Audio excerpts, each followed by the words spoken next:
Hi everyone, my name's Callum.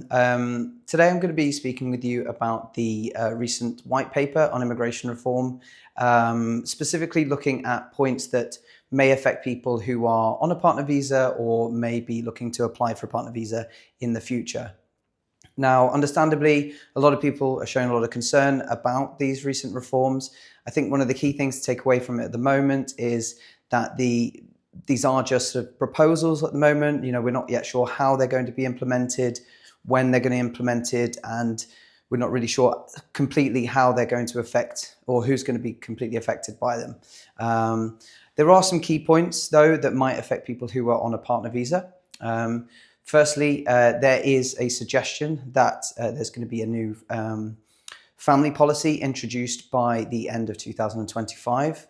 And there's no real distinction about what this kind of entails, but it does seem to suggest that there's going to be a tightening up of the immigration rules.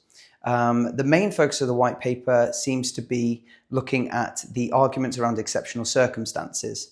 Now, for partner visas, in a situation where a person cannot meet the relevant requirements, there's options for them to make arguments that there are exceptional circumstances because they have specific relationships to a relevant child or to their partner, and therefore they don't need to specifically meet those requirements to gain a visa.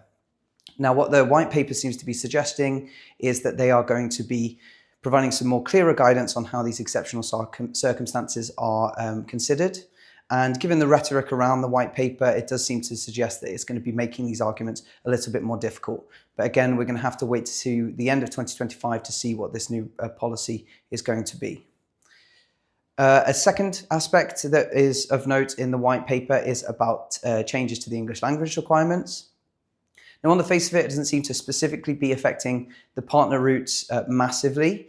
It does seem to be that there's going to be more of a focus towards people on economic routes and also their dependents.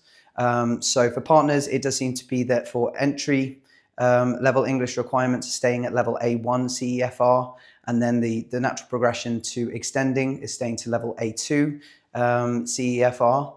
But what is of note is it does seem to suggest that there is going to be a broad change for the English language requirement to settlement for all visas, where to attain settlement, it's going to be a requirement to attain level B2 CEFR, which is a level up from what it is currently now for partners, which is level B1. Finally, and I think one of the most crucial things, what a lot of people have been shown most concern for, is this talk about increasing the amount of time a person needs to be in the UK before they have attained, so that they can attain settlement or citizenship. And there's also this discussion about being able to earn shorter time to settlement rather than the intended 10 years, what has been talked about. And I think specifically what this is focused on is people on economic visa routes. And it does seem to suggest that partners in particular aren't going to be affected. The specific wording of the rules or specific wording of the white paper is, we will continue to offer a shorter pathway to settlement for non-UK dependents of British citizens to 5 years, provided they have remained compliant with their requirements.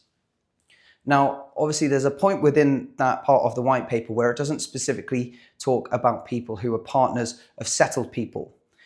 Partners of settled people and partners of British citizens both apply on the same partner route. Now, obviously, that specific provision in the white paper only really references British citizens. Now, it's suggested that because partners of settled people and partners of British citizens are both in the same, or both apply under the same route, that we can expect that they will also be able to apply for settlement in 5 years, as is currently the case. But again, we're going to have to wait to find out for further sort of updates on this.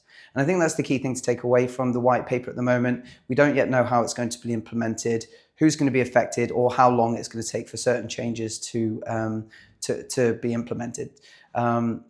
If you're looking at applying for a partner visa, or if you're concerned about how these reforms may affect you, then please get in contact with us at Latitude Law, and we'd be happy to discuss with you about your options.